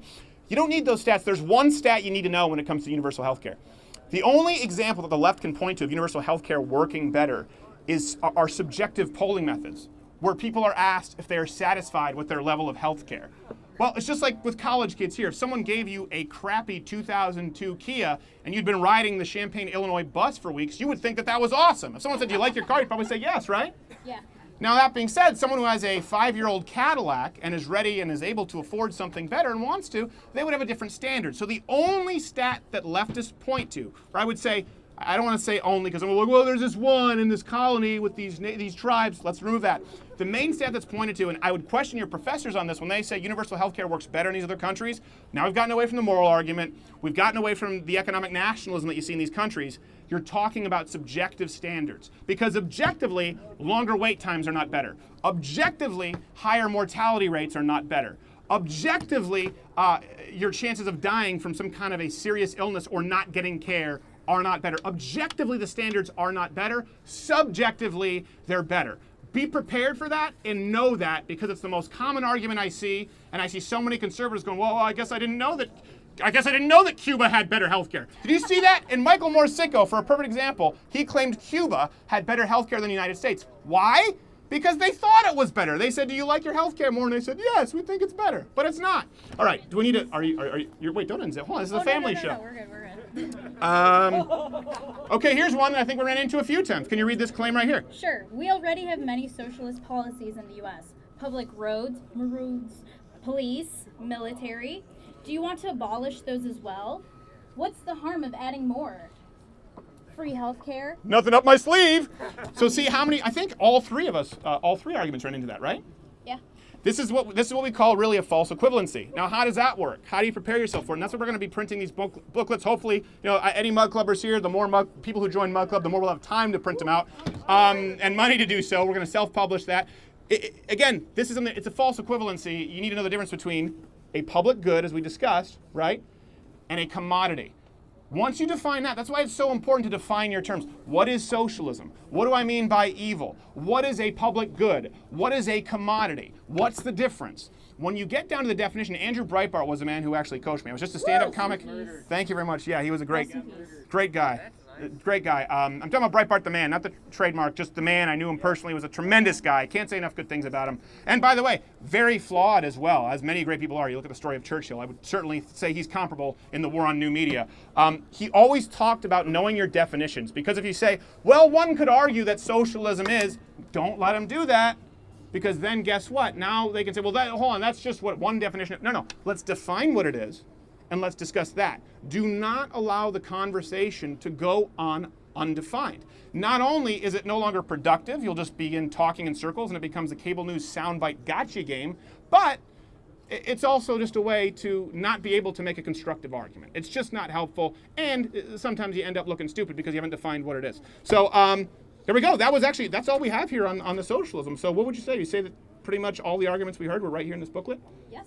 No, there you go. Debbie, 99 would in you, my opinion. 99.5 in your opinion? Okay, just like the 80. 95 to 99. 95 to 99. All right. What are you like? It's like the Math 3 Broderick in the computer wore tennis shoes. You're like Sven computer. Beep, beep, boop, 95%. And by the way, we also have, as you can see, we have death rates here, all of these sources, which would be in the Change My Mind book when we release it. Debbie, did you have any question? We're going to move on to the Second Amendment thing, but I appreciate you watching my back there, and I appreciate you helping me out with this. Is there anything else you have to say, or are you good? Can you follow me on Twitter? I will follow you on Twitter. What is your Twitter? Debbie Bernal. Debbie At Bernal? Debbie Bernal. At Debbie Bernal. Everyone here, follow Debbie on Twitter. Debbie Bernal. Oh, and by the way, if I can ask you guys, everyone here has a smart device to stream us live on YouTube and Facebook. If everyone here could take out your smartphone and make sure to tweet out the hashtag Change My Mind and Crowder Illinois Takeover, which was not self-titled, but I think it's pretty, I'll go with it. Appreciate it. You can take a selfie, yes, Debbie, because you assisted so well. Thank you.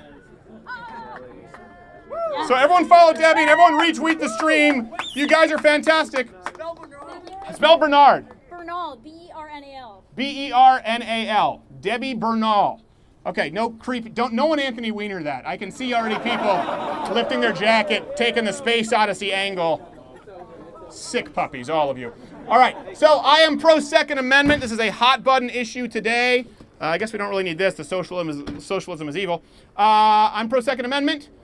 Hold on one second. Let's not get Jared or someone. We need someone just to give him a check.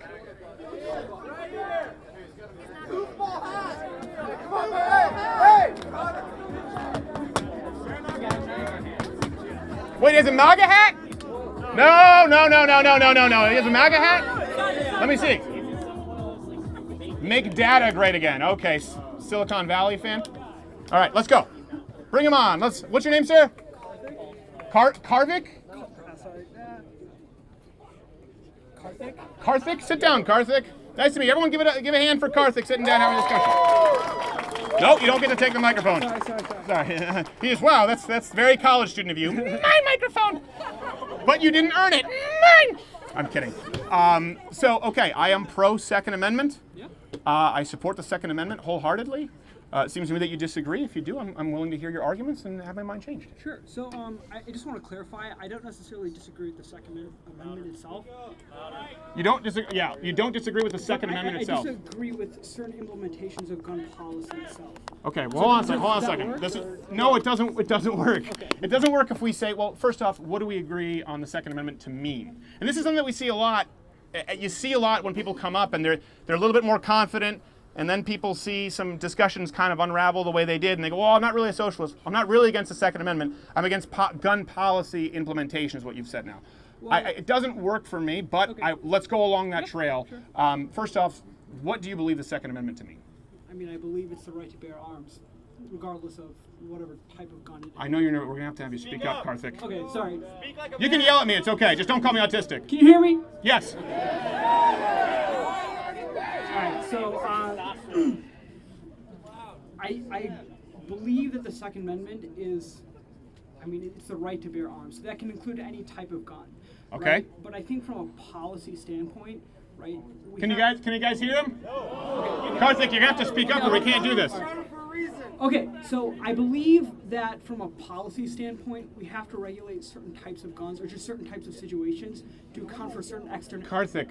Okay. You're very nice, but your voice is like white noise. Okay. We need to hear you. All right. And I'm not saying I don't want to give you the boot, but if they can't hear you, we can't have the conversation. Sure, okay. Okay, so I really believe that the There we go. You starting to hear him? Yeah? Good. They're cheering you, Karthik. They're rooting for you over me. Go. Sound off like you got a pair. So I believe that I believe that there are certain situations where the government has to step in to account for certain externalities that might exist within, whether or not that's the economy or the society. So from a certain standpoint, I agree that we should, be very, well, I use the term lightly, but I believe we should be very liberal in terms of the type of guns we allow in the in the society. I just think that we have to place certain regulations to prevent certain situations. So I'll get into that, right? So. Well, hold on a second. What matters most is you said the Second Amendment is the right to bear arms. Yes. You said period. Yes. Okay. So what matters is also the why. Why? I mean, I believe that it's to prevent against like an oppressive government. Yes. For both internal and external threats. So we would both agree on that. Yeah. Okay, good. Because actually, they're often not teaching that in schools. So I appreciate that you actually acknowledge that okay, the Second Amendment is to protect ourselves from a tyrannical government. Historically, understand why that exists, and you said that should include. We should be very liberal, including most firearms. Yeah. And now you've said certain externalities. So that's the reason why. And by the way, we would both have to agree. It's Amendment number 2 in our Constitution. It's a fundamental human right. Yeah, absolutely. Okay. So now I'd like you to go on with why and when we should strip people of their human rights. Sure. So, from my general understanding, there are two major problems with guns, and I don't think that mass shootings in general is. I mean, I think it's Can you guys hear Karthik? Okay. So I don't. Okay, so I.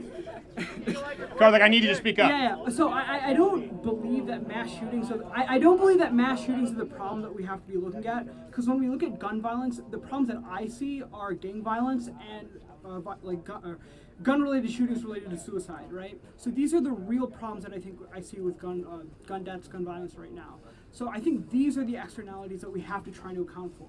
Now. So you mean, for example, you talk about gang violence. So externalities like crime. Yeah, sorry. Now you guys got him nervous. He's literally eating the mic. Jerks. Like crime. Right, absolutely. So we should outlaw crime. No, I agree. No, I think that we do need to. I think we need to attack this from a standpoint. Okay, hold on. So let's stop doing this. What changes would you make to the Second Amendment, or what do we need to do differently? Because I don't want to walk around in circles here, especially when people can hear. Second Amendment right now gives me the right to keep and bear arms to protect myself against a tyrannical government or someone kicking in my door, or if all of the above. What problem do you have with it? So I think just as an addendum to the Second Amendment, right? And this is going to be very, very unpopular, right? But I believe that I think we need a gun registry. I think we need to keep a tally on who has guns. And hold on. I believe this because I think it can actually aid in law enforcement, right? You can actually create risk pools, so where gun violence is likely to occur based on, how many suicides have occurred in a certain area, right? Okay. So if you have a gun registry, you can actually tally that data, and you can create corresponding. I appreciate taking the time, Karthik. That's where we're going to end this one. Appreciate it. Give it up for Karthik, everybody. It's hard to hear him. And the only reason I'm doing this is because there's no way. Hold on a second. Hands down. There's no way you can go wherever you want, or you can hang around for a bit. There's no way that my mind will be changed on this because we just talked about the Second Amendment. What it is, it's a fundamental human right to defend against a tyrannical government. And this is one thing that kind of happens with the left. It's a circular feedback loop. What's the solution? To give the government the ability to know exactly who has guns, when they have guns, where they have guns. Why? To empower the police force. Keep in mind. The left today, as we know them, of course, as today's social movement, these are the people who believe that police officers are offing black kids in record numbers just because of the melanin in their skin. So to say that we acknowledge that the Second Amendment is a fundamental human right to defend against a tyrannical government would fly in the face of the idea of a gun registry. And if you look at this, you look at the Australian buyback that people often point to, you look at what's happened in places where there are gun registries, yes, it is used directly to infringe upon people's human rights, which is the entire purpose of the Second Amendment in the first place. I just didn't want to continue down that trail. I know you guys couldn't hear him. I don't think it's a particularly convincing argument. The second I hear gun registry, I'm not on board. But yeah, this guy good to go? Go ahead. You have a gun registry in the state of Illinois? Well, then don't be so upset when I insult Illinois. Gosh. All right. Sorry. Go ahead. I'm pro. What's your name again? Jonah. Jonah. Nice to meet you. I am pro Second Amendment. Wonderful. Appreciate it. Changed my mind. I can't. You guys have a gun registry in Illinois. Okay. And it doesn't work in the south side of Chicago, I can tell you. Yeah, I was gonna say, you guys. Chicago. Oh, jeez. Okay. All right, guys. This isn't gangs of New York, okay, Mr. Dead Rabbits.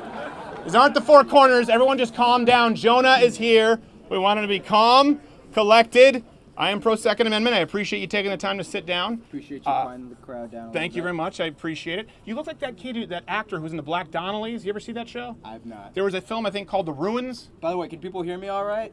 I think know we that can. was a big issue. All right, sounds good. It was a pretty big issue. If they can't hear you, obviously then they can't hear. It's hard to have an argument, I guess, right? A discussion. Or discussion, whatever you want to call it. Sure. Well, hold on a second. No. All right, let's define our terms, right? No. Okay. This isn't an argument. I want to be really clear. I think we've had some really, really productive discussions with several different people today. I mean, I don't think that there's necessarily a negative connotation. I wouldn't give a negative connotation in this context with an argument. But this is beating around the bush. A discussion, fine. Okay. Okay. So you're pro Second Amendment, right? Yes. Okay. And as you just did, let's define what Second Amendment is, Yes. purpose, and I totally agree with you. It's to well, let's read it actually. Good. Appreciate it. I don't have notes. I can at the internet. No, and listen. By the way, I'm not using them. People keep an eye on this. I'm not using the notes. So I would love to for you to read the Second Amendment. Hold on, hey, Russian collusion. Jonah, I would like for you to read the second. Don't worry, they're just rambunctious because they didn't get tranny Vane out here. If you can read the Second Amendment for me, I would appreciate it. A well-regulated militia being necessary to the security of a free state, the right of the people to keep and bear arms shall not be infringed. Okay. Hold on a second. One thing. Hold on, calm down. Hold on a second. Guys, hold on, calm down. It's hard to have a discussion if I can't speak, right? Well, yeah, I know, but you've seen I'm doing my best. But I get to do this. They're going to listen to me. They're probably not going to listen to you. That's great. They love America. Okay, so you just read the Second Amendment. Wonderful. And so we both still agree on what it is. Yes, and let's just clarify it, right? So it is the right to keep and bear arms to protect yourself against foreign and domestic threats. Good. Including the government. Right? Thank you. Appreciate Wonderful. So let's do that. The implications of that statement are: I want a tank. I should be able to go buy me a tank right now. Yeah. Would you agree with that statement? Here's what's ironic about that statement. First off, tanks are allowed in Europe, which is very interesting to me. And are you aware of Madison's letter of marque and reprisal? I'm not.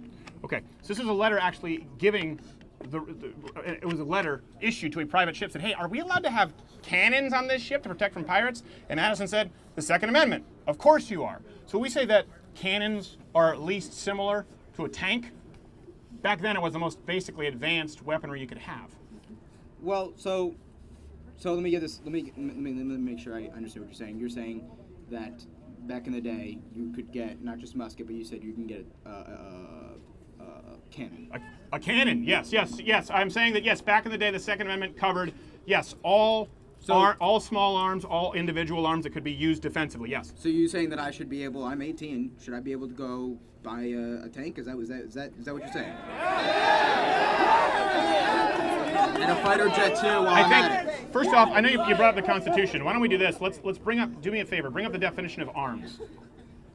Right here. No, but Can I grab a? Can I? No, they look pretty nice. Nice, right, Jonah. I mean arms. No. I'd like you to bring it up. If you bring up the Constitution, I would like you to bring up the definition of arms to make sure that we're not going on down a rabbit trail where maybe we disagree. Whereas we might if I find search some up common ground. arms, right? I'm gonna get arms. As in. Well, no. Search up arms, and I'm sure when Merriam-Webster, smart document there. It'll give you the definition of arms. Since I'm not using reference, I just think I'm asking you to because I don't think it'd be fair for me to. I will say the one part about UIUC I can't stand is the Wi-Fi is terrible. That's the only part? Well, anyway, it's not quite working here, but anyway. It's not bringing up arms? It's not. Can someone bring up the definition of arms again? Because who has the definition of arms as it relates to weaponry? You said you had it. You're like that kid in class, like, I have the answer just because you want to stand up. I forgot my answer. Okay. Arms. Okay, do you want to read that for me? Sure. Thank you, Nake Jared. Weapons and ammunition armaments. Okay, weapons and ammunition armaments. Okay, and then it says underneath that it includes a list. Let's see. Weapons, firearms, guns, artillery, ordnance. Yeah. Well, the last kid said, hold on a second, I don't know how to lock this. Do you want a society? Because I mean, the Second Amendment, right? The whole point of why we have a court, right? Why we have a judiciary is to interpret what that means, right? No. And what the implications are. Really? So you don't think that the courts were were the founding fathers made the judiciary to interpret the Constitution, to interpret our laws and those implications? To ensure the authenticity and the implementation of the Constitution. That's why I think we would both have a problem with activist judges on either side.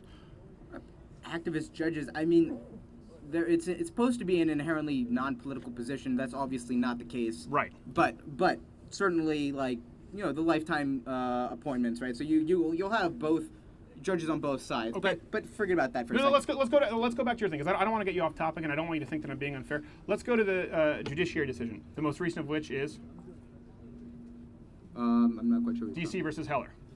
Okay, I'm not familiar with D.C. versus Heller. Well, that's the most that's the most fundamental Second Amendment case in modern history. So this is actually where we went down, and there were dissenting voices that lost. So the Second Amendment is currently as it is interpreted, and it's interpreted as a way that you and I just agreed upon, which is people have the right to keep and bear arms. Period. So this was up Helen versus Helen. I was about to say Helen Keller. I always get it. Heller versus D.C. What's really important there is you talk about the judiciary, because now we're talking about interpretation of the Second Amendment. So let me be really clear before, because then I'll let you know what the judiciary interpretation was of the Second Amendment. What's your interpretation of the Second Amendment? Well, as I said it when we first started. Okay, good. So we agree on that. But I guess I'm saying, right, like, the First Amendment. Then right, where's the disagreement then? I guess Okay, so we can limit the First Amendment, no? No. What is libel, right? Like, no, see, that's different. Libel, slander, those are all limitations on your freedom of speech in the same way that you can limit your Second Amendment, right? So incorrect, but continue. Come up here, like, so I don't believe that I should be able to go buy a tank, per se. Okay. And I say that's promotion of general welfare. That's domestic tranquility, right? So that like, I think that the government has a variety of purposes, and I know you believe in a small government. That's fine, but there are inherent purposes in having a government. That's why we have a country. That's why we agree on that. Okay, fine. So in my mind, the government should and ought to limit certain things. For example, I should not be able to buy a tank. But this is your opinion, yeah. What I would really like to get back to is, do you believe that I should be able to have a tank? Could you do me one favor? I don't want to. Could you do me a favor? Because you just kind of jumped around to a bunch of different things. The First Amendment. First off, you went through libel and slander, two very different things, and they're illegal, by the way, for different reasons, which do not infringe upon the First Amendment. Just like when people use the argument yelling fire in a crowded theater, it's the call to action. Libel or slander is actually something that is designed to hurt somebody, one in the written form, one in the spoken form, which is untrue. So what you're effectively suing for is that it's a crime because it causes damages in a very tangible way that is fundamentally untrue. It's not about freedom of speech. You can say anything you want. You can right now say anything you want. You can yell out right now that I'm a dick. I don't disagree on that. Yeah, okay. Yeah, thank you very much. So you can, and I'm not suing you. There are no damages there. Okay. But for example, I'm saying because you just just jumped around and said there are limitations of the First Amendment. I agree, and let's try and stay on top. So let's go back to the Second Amendment. Now the Second Amendment, we agreed on it, but now you're saying there are limitations as they need to be that need to be interpreted judicially, correct? Well, I'm saying I think oftentimes you will hear conservatives take this extreme approach whereby they would say, oh, because let's talk about, like, right now, right? People are trying to, ban semi-autos or etc. There's a whole bunch of things, bump stocks, the whole thing, right? And they say repeal the Second Amendment. Well, let's not talk about that, right? Because that's not what all liberals think, that we should repeal the Second Amendment. Many of them do. I don't know if that's true. I mean, where are you getting that? Like, well, you just discussed in theory repealing the First Amendment. That's what you just did. You didn't realize I did not say let's repeal the First Amendment. I had no point. When you say let's put limitations, we can put limitations on the freedom of speech. We currently cannot do that. That is fundamentally altering the First Amendment. Let's call it an addendum as opposed to repeal.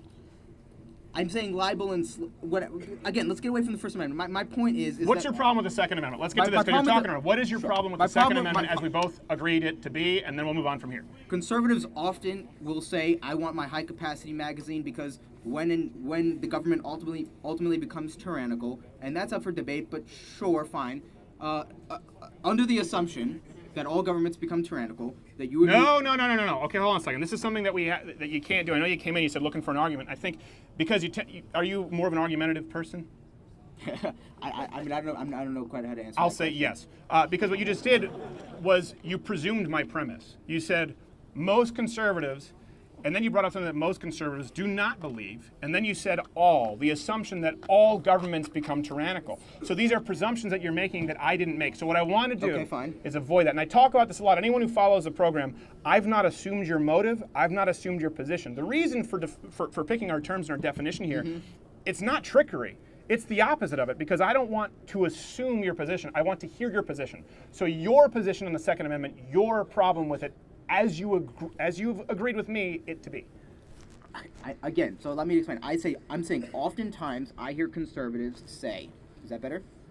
Well, no, you said all governments becoming tyrannical. So, but what is your problem with the Second Amendment? So I'm getting there. Because okay, go ahead. My problem with, it's not even so much, my problem with the Second Amendment is how conservatives talk about it and then not follow through on their logical premise. So I guess what I'm saying is, oftentimes, guys, don't shut him down. Okay, listen, you guys can. Well, let's have this conversation. I think it's more productive if we can hear what he has to say, and I appreciate him sitting down. So I appreciate your enthusiasm, but let's let him go. I'm saying oftentimes I hear conservatives say, "Oh, I need an AR-15. I need a high-capacity magazine because I need to be able to protect myself from the government, right? Which is the purpose of the Second Amendment." And so then I'm going to say, okay, so in order to fully protect yourself from the Second Amendment, you ought to have a tank. Is that what you're saying? And I think that's kind of an absurd thing. That is not what I'm saying. I'm not saying in order to protect you ought to have a tank. That's not what I'm saying. But okay, so let's say the military all of a sudden tomorrow wants to take over the government, do a coup d'etat, whatever. Then they'll come stroll into your house and do whatever they want, right? Because they have a tank, and you can shoot them with your semi-automatic weapon, but like the tank's gonna win. No. No. You'll go with an AR-15 over a tank, right? Like that's ridiculous. No. Hold on, everyone quiet. No, I'll go with an entirely armed citizenry over a government with a registry able to take their guns away. So hold on a second here. You just made a bunch of presumptions. No, I'm not saying you ought to own a tank. It seems to me your problem is with conservative interpretation of the Second Amendment. And so what you use to substantiate that is what I think you guys, if anyone takes philosophy in college, this reverse nirvana fallacy. So you're talking about an imbalance of power. The government has tanks, right? So you're allowing this presumption to, let's say, this theory, the philosophical portion of this equation. The government, let's say, became tyrannical, okay? Sure.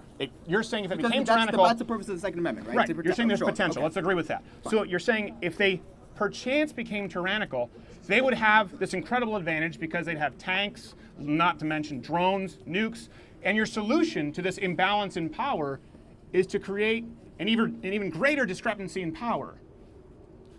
So I see what you're saying, and that makes sense. But I guess my point is, I'd take an AR-15 over nothing. I'd take 300 million Americans with an AR-15 over a tank, and I certainly would take my fundamental human right to own one over someone else's opinion. Like, say that again. I didn't hear that last part.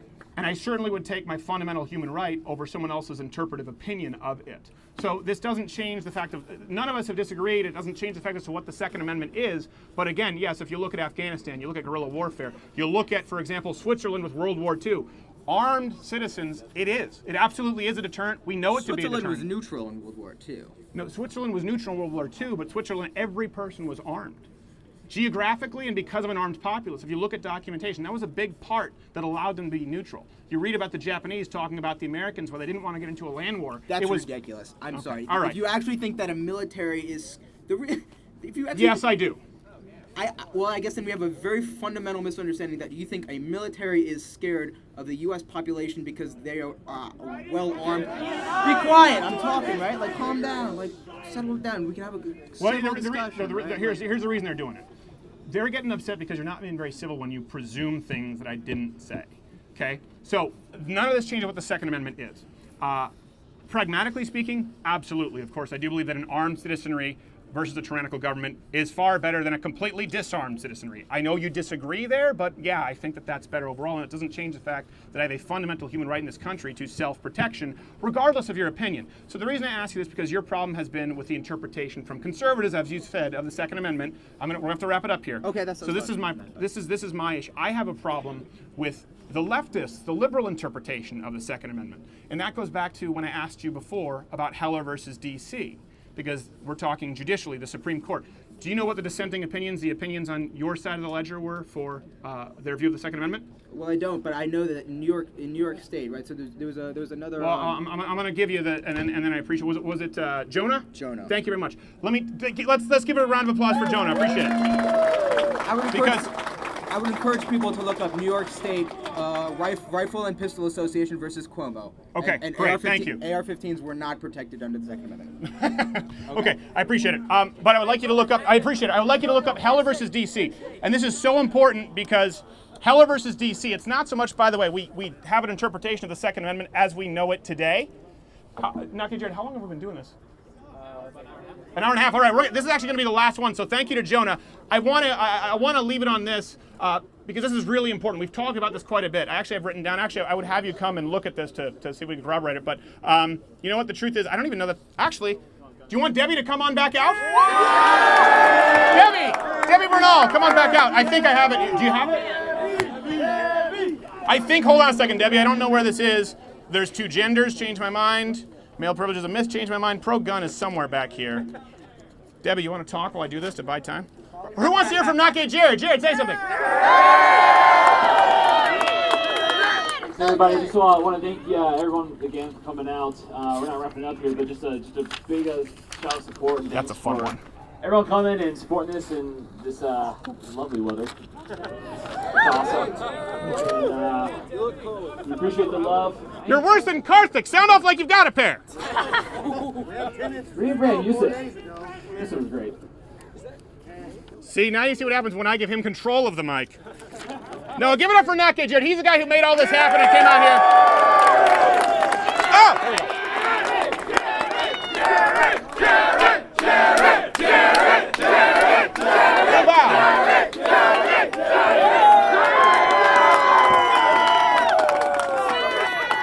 Okay, so Debbie, I want to sit down. By the way, don't take any pictures because we're going to sell this. Only for $5, but come on. You guys can't just steal the intellectual property. That's another argument. Does intellectual property actually exist? And where does it infringe upon the rights of physical property? Changed my mind. Okay, so something that I find interesting, actually here, he surprisingly didn't, no one brought up the mass shootings argument. We have an overall kind of strategy that I write down. I have a brilliant researcher named Reg, who helps me and we prepare. We sit down and kind of do mock debates through every scenario. Listen, by the way, I'm showing you this to show you I'm not some skilled debate. I'm not like a Ben Shapiro. I'm not this brilliant. I'm not a Thomas Sowell. I'm a comedian who happens to have a platform, and I'm so humbled and grateful for it. And I'm just hoping that I can help you guys go forward so you can have these conversations and actually change people's minds. That's one thing that Naki Jared and I will say. You know, when we went out and we did Change My Mind the first time, we thought there's no way this is going to be a hit because I had been on Fox News for 4.5 years, and they were always like, soundbite, kids, soundbite. You know, if you can. That's why Al Sharpton just made things rhyme before he has the stroke in the teleprompter. And we would sit down and do an hour conversation. And it was just, tens of millions of plays? I don't know how many. It's been one of our most successful segments because it tells me that there's a craving for truth out there right now. That people want to see something raw, they want to see something real. And it surprised us, it overwhelmed us, and so it's unbelievable that we're able to do this and people will listen. And I do hope that it's productive, and I want more people to go out. We see people sending in pictures with Change My Mind booths. We appreciate it. And so eventually we're going to do the book. Yeah, it's a meme now too. Pee is stored in balls, I know. Bring it. Please continue memeing me. So we have some strategies here, Debbie, to say this, where we kind of write down overall, and this will be in the book when we sell it, make them define their terms. Make them determine what the Second Amendment is. Make them substantiate their claims. In this case, no one really actually had any changes to the Second Amendment, but ask for their solution. Determine exactly where their line is. Have some positive, this is something very important, have positive solutions to offer, right? But I want to see, the last claim that he made was, you think you should be able to have a tank, I believe, right? Hold on. Let's see where this is, because I believe that this is in here somewhere. Hold on a second. 1 second. Okay, here you go. Let's read this claim right here, Debbie Bernal. Okay. So you say we need guns to resist tyranny. Do you seriously think that you could resist the U.S. government with your own guns? Yes, we can. That is the exact argument that we just heard, correct? Yes.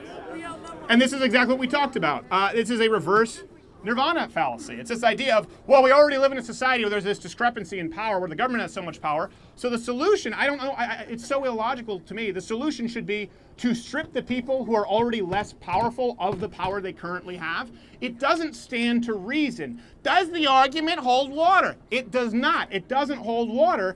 And that's what the Socratic method is. I've talked about this quite a bit. Debbie, do you have anything else you want to peruse or read? Or no?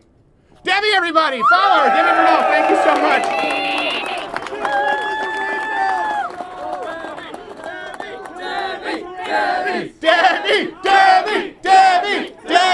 Debbie. What? Oh, hold on a second. All right, so we are going to have to get going pretty soon here. And that's, well, thank you very much. I appreciate it. Like I said, hopefully next time we come into Urbana, we bring one DePaul. Yes. How many of you here will make the trip out to DePaul for a full auto car ride? With the kick-ass fog machine, the light show, the security. We just did SMU, by the way. We're so grateful and so humbled. We've been grossly underestimating the audiences that show up. As we did here today, this is last minute. It was planned yesterday.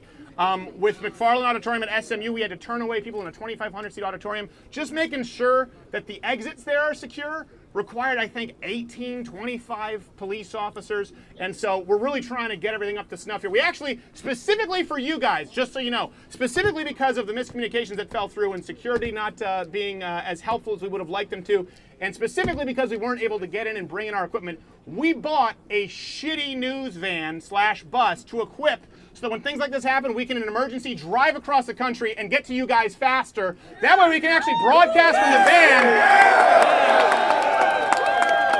We will broadcast from the van on the side of the road if we have to. We'll find a place. This is the deal. We've talked about this. This is no longer just coming to play nice. This is intellectually a hostile takeover. We are coming to your campuses, period. Whether you ban us or not, we're going to find a way. We'll be right near the campus. We want to come in and do the Lotto Cutter Live. It's a comedy show. We want to do the same shows that liberals are able to do on campus. We want to come in and make it entertaining for you guys so everyone can have a night of laughs and escape for a little bit. But if we're not allowed to, if they start putting up these roadblocks, we'll just get in a bus and drive up anyway. Because you guys... And I say this, I'm hunched over here. I feel like the BFG. You guys, this is genuinely about everyone out here, and I appreciate everyone here being respectful and not shouting anyone down. This is not about the police officers on campus. This is not about the college Republicans. This is not about me. It's not about Nake Jared. It's about the audience here, the fans, people out there who crave truth, who want to walk in the light of truth right now on campus. And I know it's hard. I know it's time. I had an email here today. This is something, I hate to end it on a dour note, but this happened at SMU. Can I kind of talk about this? It's a little bit kind of sensitive. This kid sent an email today. He talked to me, and I gave him an email to send it to. And this is not to be self-aggrandizing. It's because I think Nake Jared would agree. We've realized the responsibility that we have, and that's why everyone got into a van and drove 14 hours. Yeah, 14 hours. I had to fly, but I'm getting in the van back with him. I'm not looking forward to it. There was one flight left to Champaign, apparently a bustling airport. But a kid came up and he talked to me after SMU. And he said, your show saved my life. I know that sounds like, well, how could it? He said, I felt so alone, and I was very depressed, and I'm a conservative on campus, and I was constantly vilified, and as I came out of the closet as a conservative, I've lost friends, and I think, I won't get into private details, but this is someone who obviously has some mental health issues, which is also, by the way, why I don't believe in removing fundamental human rights for people who have mental health issues, because that's one thing when we talk about not wanting to stigmatize all gun owners. I think it's also important to not stigmatize anyone who has PTSD or someone who as a teenager was depressed and miserable because they tried to whack them out on drugs because they weren't more like kids, and then tell them they can't own a gun to protect themselves because they have some issues. He said I was depressed. Apparently, I shouldn't say kid, apparently PTSD. Apparently this is someone who I believe served. It wasn't entirely clear. You never know with the left. Sometimes they'll say PTSD because we came on campus. But I do believe this man actually had it. And he said, really, I was depressed. I was in a bad place. I was suicidal. And watching this show made me feel less alone. And here's the thing. The only point to this, and this is, we want to arm you guys. Gosh, we're going to get in trouble. With the ability to provide information to everyone on campus. We want you to all be able to provide your own arguments. This is the opposite of exclusivity. This is the opposite of having some secret formula. We want to give it out to as many people as possible. We want all of you to be able to have these conversations and change minds. We want you to be able to do so in a way that's productive. You don't listen. Obviously, our show is pretty offensive, but we don't want to give. You don't want to give the left an excuse just by being a dick and not being able to substantiate it. That's why we're out here, is to make sure that you guys don't feel alone, to make sure that you guys don't feel afraid. And if you see people like us, if you see us get banned from Twitter, if you see us get banned from YouTube, if you see us not able to come up, be able to visit campus, I know, we see kids, what shot do you have? We get these emails all the time. This this guy said he was really depressed and it made him feel less alone. And this is one thing that I think everybody needs to understand. I think Change My Mind, this whole conversation has helped. You see with Black Lives Matter, you see with the idea of male privilege, you see with the idea of modern feminism, you see it with Antifa. And by the way, here's the thing. I understand that some of these people have had some pretty bad breaks in these groups. I understand that some of them have legitimate grievances. But what I also understand is they do not have a corner on feeling alone or on being afraid. None of them do. No one has a corner on being afraid. No one has a corner on having a tough life. Listen, Black Lives Matter coming out and talking about systemic discrimination. I get that this guy might have had a bad encounter, but are you going to tell me that just because of the melanin in his skin, his experience was worse than a guy who came in out of the military from an abusive alcoholic father who was suicidal with PTSD, felt so alone he was close to blowing his brains out, and then what helped him was watching a show with Not Gay Jared and I dressed up like Swedish twins. That should tell you how afraid people are right now out there. And the reason we do this, the reason we came here and showed up, and like I said, I know it's not ideal, we really wanted to put on something else for you guys, is just because I want you all to understand that you don't have to be afraid. There are a lot of things to be afraid of. Speaking up is not one of them. The fact that you're here should bolster your confidence. Look at everyone here. There's a movement right now, and I've been around for a long time. There's a movement afoot that I have not seen since I've been involved, since I've been alive. This is an opportunity right now, and everyone, look at this. This would have not happened 5 years ago. This would have not happened right after Barack Obama was elected. And not only did it happened without riots, it happened without looting, and it happened where we actually seated people down, and you were more polite to them than they were to you, even though you watch a show that has people like Tranny Bain and my half-Asian lawyer telling Twitter to go f*** themselves. You can have fun, and you can still be productive, and above all else, do not be afraid. We love you guys so much. Let them hear your war yell! Everyone! God bless you! God bless Illinois someday. Thank you.